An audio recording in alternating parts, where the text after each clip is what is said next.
Good afternoon, everyone. So we are here with today's Q&A and we have some reports, so we will go forward. Avasarai Bhante, there are in total 9 reports. Report number 1, mindful walking.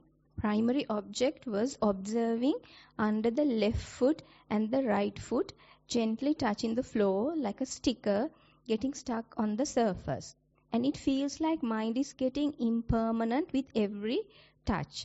I feel every touch I lost while I'm walking.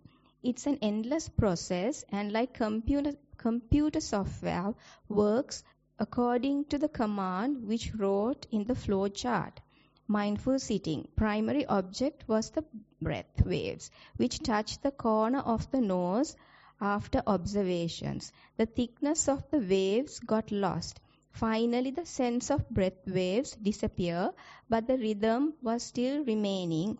It's like an echo that disappears after the sound of a bell. Right, so more you observe, more details you get to see in this process. And sometimes you feel like it is a vast process that continues endlessly and you are able to observe only a certain part of it. That's true, because initially, probably due to the ignorance of our mind, we will say we are catching the whole process, we are observing the whole process.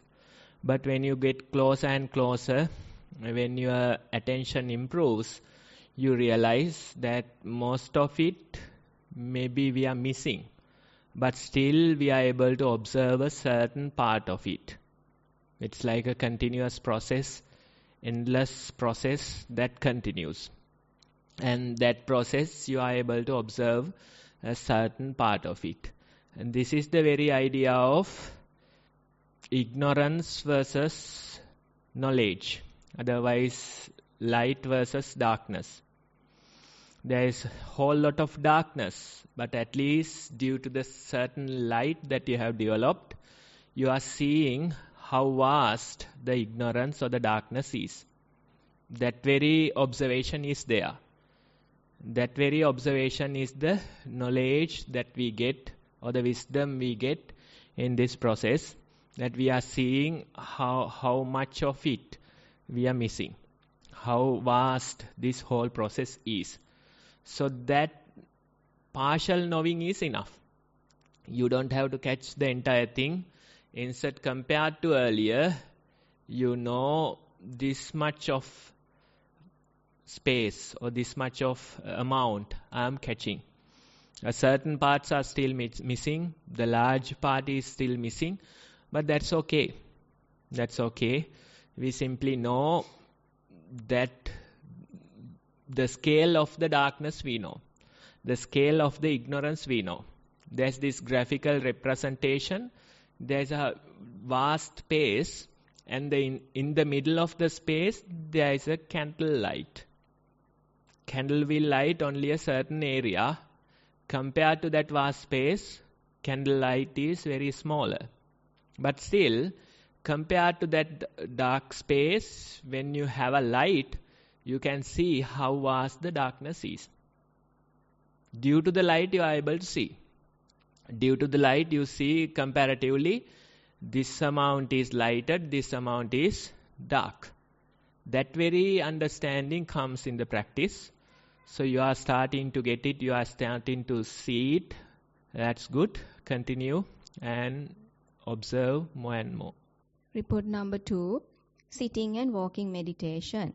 I was stuck yesterday, so I took a break.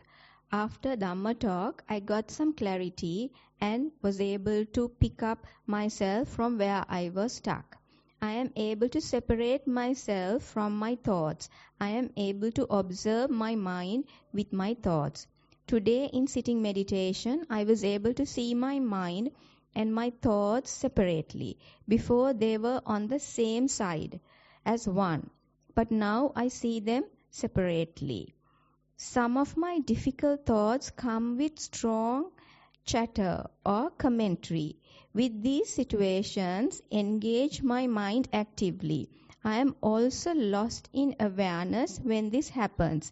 It goes on for a long time until I forcefully stop it. How do I handle such an obstacle, Bhante? Good. The way you have handled is good. You see that this is an endless process. The thoughts continue time after time.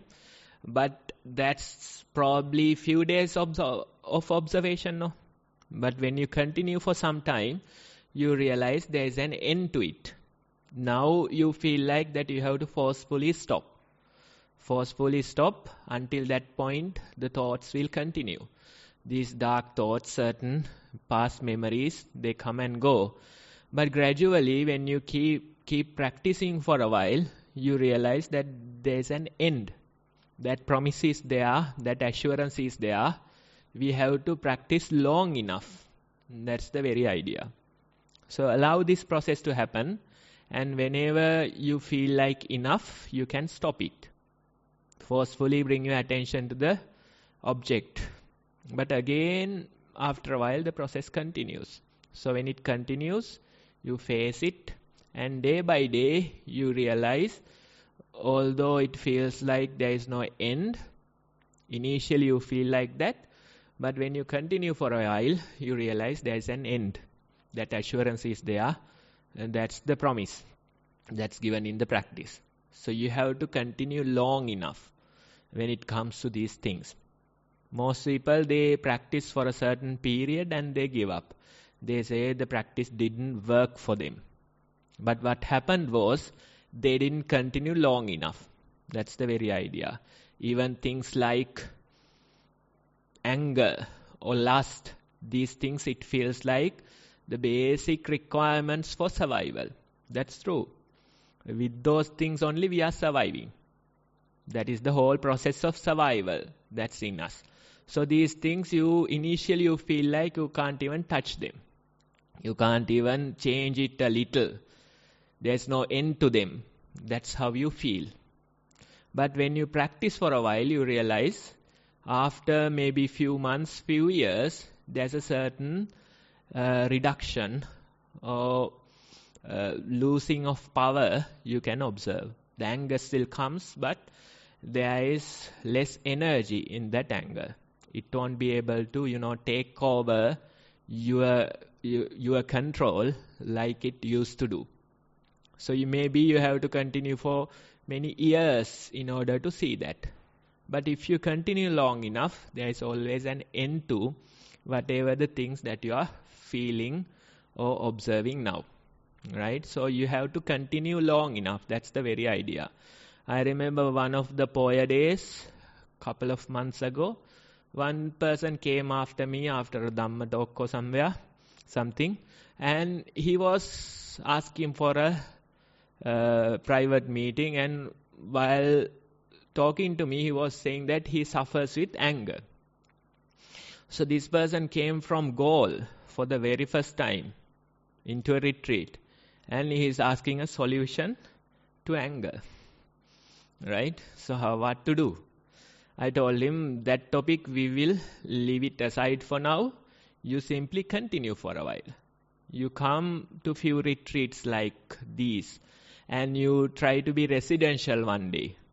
That way when you revisit, that way when you understand the practice, we can at least start talking about them. Now we are in a point with a newcomer, we can't even talk about those emotions. Those things, they are like basic survival instincts that we have. But when you continue for a while, like this, we can start talking. And gradually, when you even continue for a longer period, you realize there's an end to whatever the defilements, thoughts, or emotions that you feel. That end will be obvious when you continue for a certain period. Bhante, may I ask a question on that thought, on that same topic? Is it possible to use the replacement technique and seeing the root cause, and especially for angry thoughts, because sometimes they just don't go away, and when we just look at it coming and going, can sometimes get worse. Like in the Vitaka Santana Sutra, can we use those techniques to Yes, so those things are valid. You can use, replacing with some other thought, or like, forcefully stopping. That's what this person has done. So all those are recommended for a beginner. That's for a beginner. But gradually, somehow, you have to develop the ability to, withstand them. When your attention or mindfulness grows, one day it will be strong enough to face these things. Till that point, you somehow manage. Whatever the techniques that works for you is valid till you grow your practice. And maybe for some people, avoiding such situations might help. And modern days, in this new age, they say instead of having an argument or continuing an argument, you simply go for a break.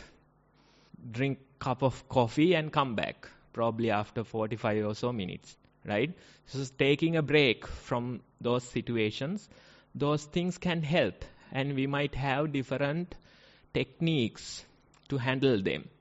But that's only the beginning. One day, somehow, you have to grow the ability to face them, and that's where we can really get rid of them. Otherwise, suppression, no, mainly these techniques are suppression.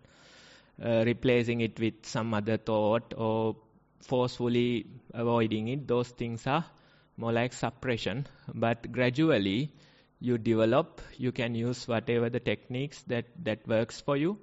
But one day, sooner or later, you'll have to face them. Thank you, Bhante.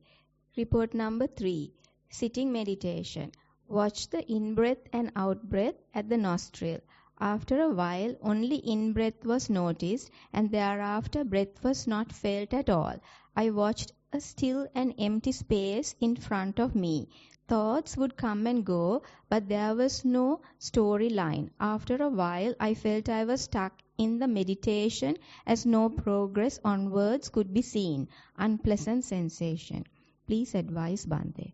What more progress do you need? What you have gone through, that's more than enough. Right? Don't try to, expect more progress. What you observe in the practice is enough. Simply repeatedly attend it. Repeatedly go to the walking session, go to the sitting session. That's all you can do about the progress. Most people, they try to force themselves into Nibbana. That's not going to work. Instead, what you have to do is simply attend the daily practice. Do your walking session, do your sitting session, and continue for a few months, few years.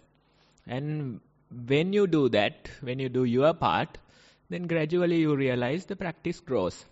It's like, growing a plant.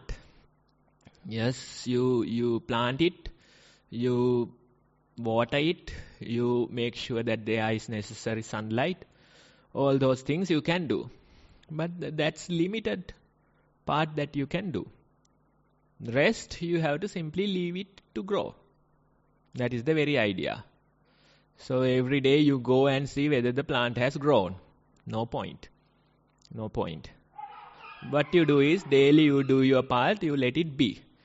And if you spend some time, maybe after a few weeks, suddenly you see the plant and you realize it has grown so much. Right? That's the very idea of the practice.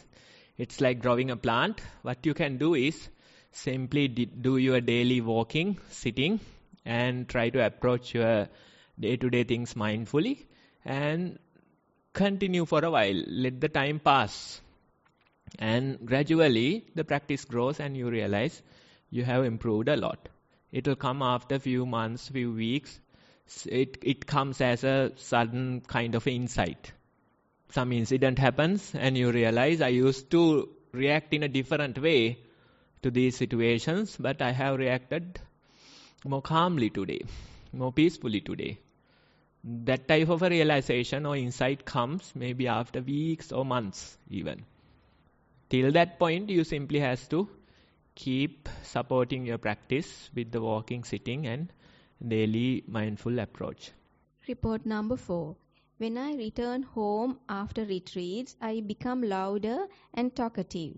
7 days being cut off from the world makes me to chatter a lot. Sometimes I wonder, just 7 days solitude, is it healthy? Again, going back to same place, being in extreme way for 7 days, moderate or middle path balance is said to be the answer for life.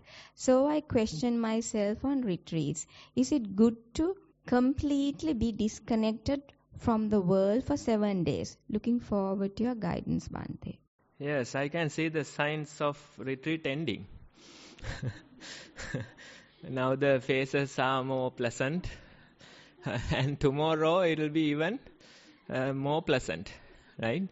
So that's how, especially if you are a beginner, you look forward to go back home. Now that mind is working here. It is suggesting next time we shouldn't be doing 7 days. That's not good. That shouldn't be too extreme. We should be like, middle path should be like 3-4 days maximum.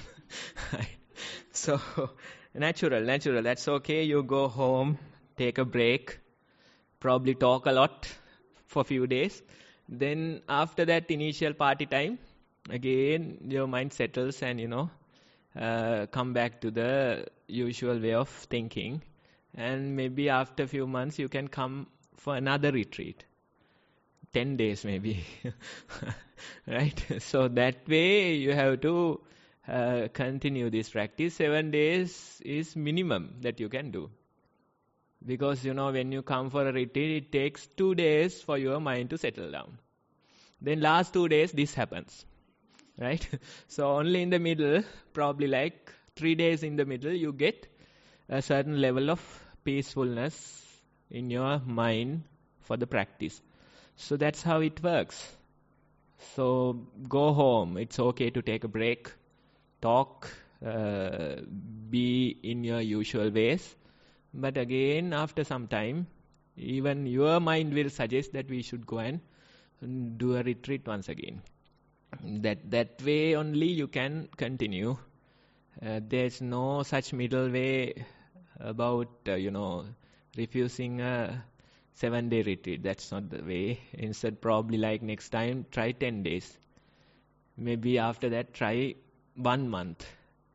Again, go back home and stay for a few months, and again come back for a longer period. That way you can experiment with this, and still you haven't felt the difficulties in a real long retreat.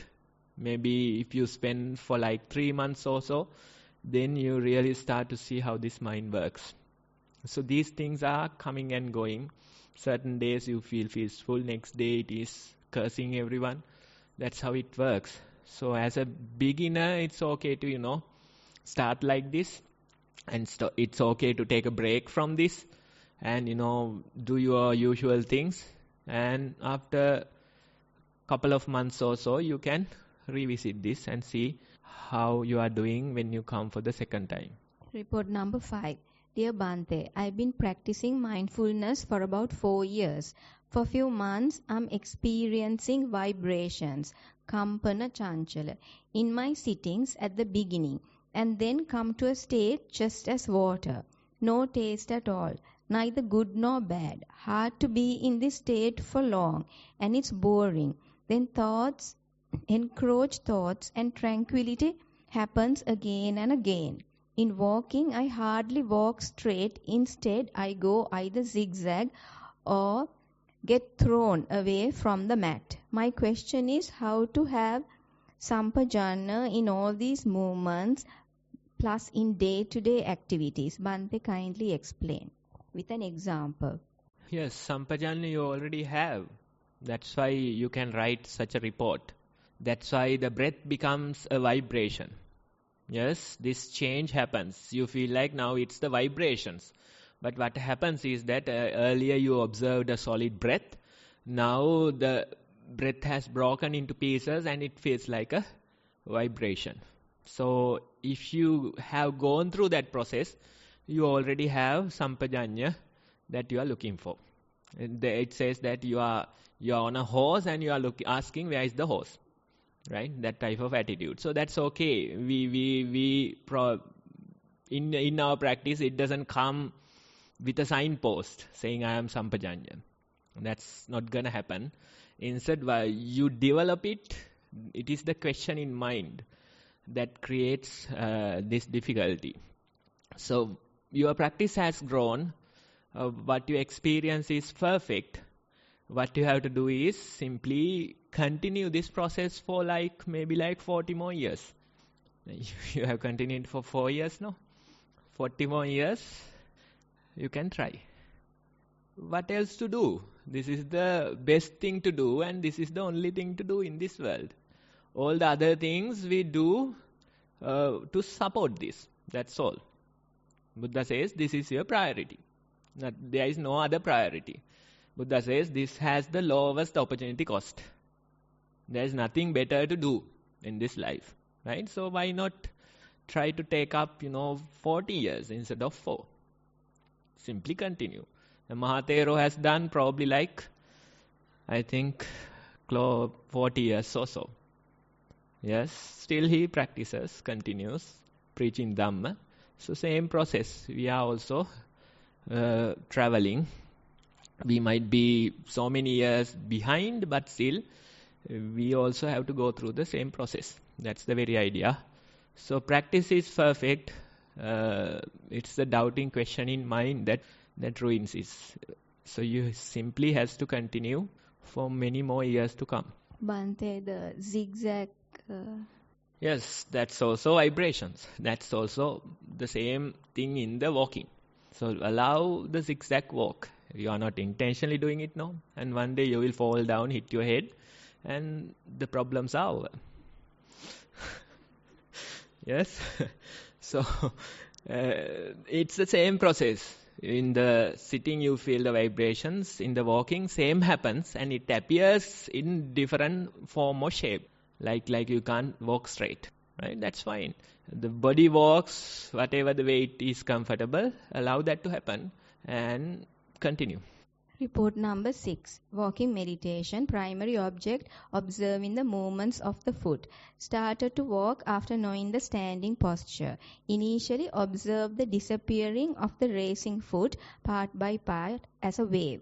When it happened to both feet alternatively, after some time felt only the foot touching the mat alternatively. Often felt the heating sensation, hardness of the muscles and heaviness of some parts of the body during this same walk. The latter part of 1 hour of walking felt the height of the body become shorter, as if the lower part of the legs are removed. Inner chatter was very less today. The balance of the body known to be lost time to time. Sitting meditation. Primary object, breath. Started to observe the breath as a beginner, but breath hardly appeared. Felt slightly the breathing movements. After disappearing of the in-breath and out-breath, breath disappeared after a long exhale, which made a relaxed state of the body and mind. Observation was same for long time, no disturbance of outer sounds. After some time, fed up with monotonous feeling, got up from sitting without putting an effort. Mindfulness in daily activities. Purposely and naturally, mindfulness occurred in many occasions. Observed purposely mindful to reduce sounds. Sometimes mindfulness arrives naturally when heart is heavy but disappears automatically. Yes, so in the walking, you start to feel different shapes and forms of it, like shorter legs that you have observed. It's the perception that's changing. Same happens for the breath. Sometimes it is inside your body, sometimes outside in the whole. Perception changes. So in the walking and sitting both, you can see these weird changes, observations. It feels like unreal, but that's what we see. That's the perception changing. So you can see it's not the real world that you're observing. Instead, it's the filter of the perception that you observe. Whatever filtered, it's like color glasses. If it is green color, you see a green color world. Perception. If it is red color, then you see a red color world. You see shorter legs. Sometimes you feel like the legs are swollen. All those observations come. Same for the breathing. The breath can't be out there in the hole, no? How can you reason it? You can't do. But still you feel it. You feel it's far away in the corner of the hall. So that's the perception changing. So when the perception changes, the practice becomes really weird kind of observation. And sometimes it feels interesting to observe these changes. So that way we continue. And approaching the practice like a beginner, the beginner shouldn't be expecting breath.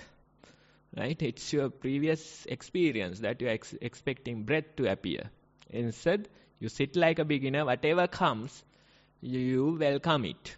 That's the very approach of a beginner. Beginner's mindset is go to the walking. Whatever appears in that walking, you have to be glad about it.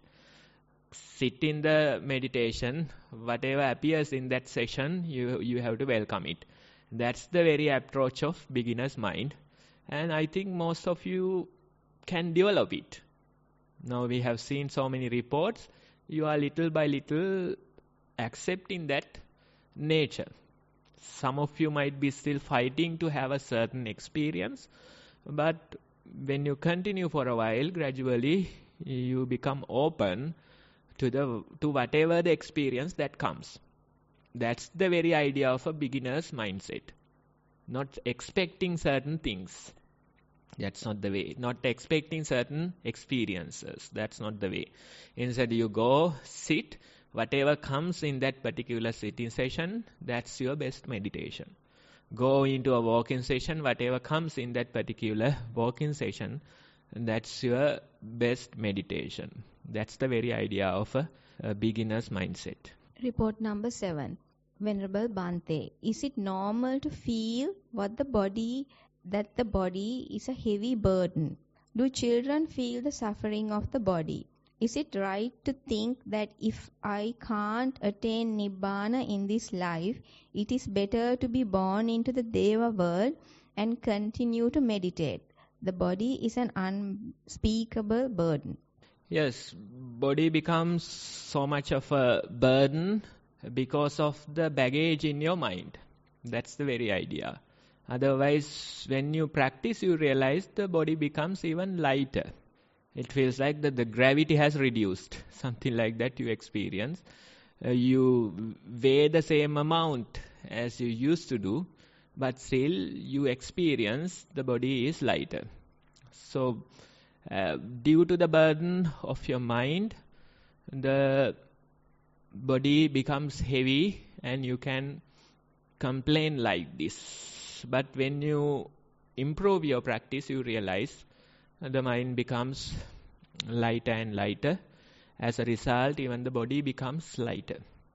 The change you can observe, it's the emotional baggage that usually creates heaviness or even sickness or other sufferings in your body. So when you let go of that emotional baggage, gradually the body becomes light. And in this world, you can say like a deva. No need to go back there again. Instead, in this world, you can stay like a deva. Your body will be light and you travel effortlessly. You function effortlessly like a cat. Cats function like water, no? No friction is felt, right? Whenever they step, it feels like they are mindful. Probably not really mindful, but it's a good indication of mindfulness. Be like a cat. Even seeing a cat, we feel peaceful. That's why most sold item is the cat pictures in internet. Videos, pictures. Because even seeing a cat, you feel peaceful. You feel comfortable, right? That very nature we can also develop. They are attentive. They whatever they do it without any friction. It's very nice to observe a cat. So here, unfortunately, only dogs and lot of smelling dogs. That's the issue. Right? Cats, you can't find them. So when you practice, when you become more and more mindful, we feel this change, you feel this difference. You function without much friction. Your body and mind, it feels light. So that's the very idea. Don't wait till the next life in order to, experience this. You don't know where you will go. Especially the people who wishes to go somewhere, definitely they won't go there. Right? Maybe the opposite side you will go. So be careful with your wishes. Right? You are already given the greatest gift. There is no greater wish for you to do in this life. What you have to do is appreciate that gift given to you. I know one person, he usually targets that fifth world in those Deva realms, the fifth one, Nimhanarati. So due to the history, I know that person is targeting that world. One day we were doing some work and this person came from somewhere and, seeing that I was doing some work, said that, you will go to heaven due to the service that you are doing. I told that person that I am wishing to go to the sixth one, where the Mara is. Right? Paranimita Vasavatti. And then got really mad, that world is full of, wrong viewers, and left. And that was the comment given. And that's a world for Michaduttikyo. Otherwise, wrong view, that type of a realm, according to his idea. So I said, I'll go to Mara. That world is my target. Got really mad and left. Yes? So don't make such wishes. You are already given the best gift that you can have. You can experience that lightness in this very life, in this very world. And that's the real idea of this practice. Making wishes, it's dangerous. You have to be careful with what you wish for.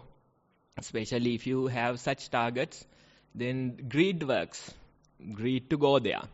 And you might enter some other door instead of this one due to that greed. So you have to be careful with that. 2 questions here, Bhante. Question number 1. I've been having difficulty to maintain sitting meditation for longer than 25 minutes for a beginner. Is short time sitting sufficient? Moving forward, is the goal still need to maintain a longer sitting meditation?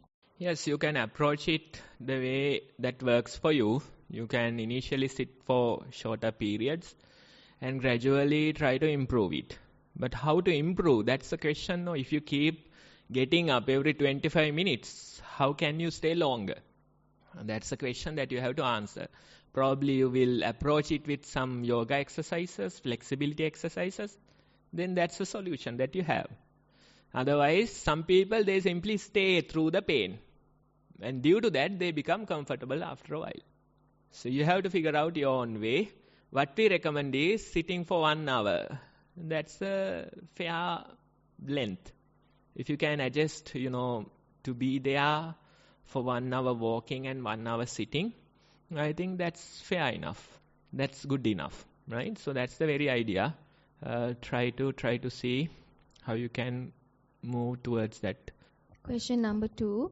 When being mindful to the here and now, is the mindfulness or awareness supposed to expand into a larger space and be aware of multiple objects at the same moment? Is it possible to be mindful of multiple objects at the same time? Yes, so when you ask such questions, the mindfulness goes away, right? You forget the present moment. But for a beginner, sometimes they experience that few layers in the present moment. According to book, you should be experiencing one object at a time. But the current meditation experience could be different. You feel the breathing, but in the background you feel a thought working. At the same time, you feel 2 objects or maybe even 3. So when that happens, people come and say, now I should be feeling only 1 object at a time, but now I am feeling 3 objects. So that experience, you have to prioritize the current meditation experience. In the book, it is something else, but we give the priority to the practice and continue. What you observe currently is this. So give the priority to that and continue. That's the very idea. We simply be present here and now. There won't be any other dimension or any other world or something like that. Instead, simply accepting this world here and now. We can't even accept this one. How to accept some other dimension? Right? That's not possible. Even accepting this dimension is difficult for many of us. So why not to try that instead of thinking about something else or some other dimension? Report number 9, last one. Swamin Wahansa, walking meditation. Focus was on sensations of the feet. Stepping on choir mat, 60% time was mindful. Balance, the mind tangled with thoughts. Sitting meditation. Focus, body scan and breath. Mind is more favor of doing sitting meditation than the walking meditation. At home, it's difficult to find a walking path with a considerable length. No soil or choir mat. Is it okay to use tile floor? Bhante, please advise. Every sitting considered to be a fresh new beginning. That beginner's mind is very useful to experience various alterations and changes happening in mind during meditation. Thank you, Bhante, for the valuable advice. Daily activities. Was mindful most of the time. Mind tends to concentrate on body and mind activities. Yes, good. That beginner's approach, you like it, you understand it. So that's good. That way, if you continue, then that's the best way that you can develop your practice. And the walking paths, when you go back home due to certain limitations, you can't find a proper walking path, that's fine. You just simply pick whatever the comfortable path that you have and continue the walking. That's the very idea. Whether it's a tile floor, whether it's a rough ground or whatever.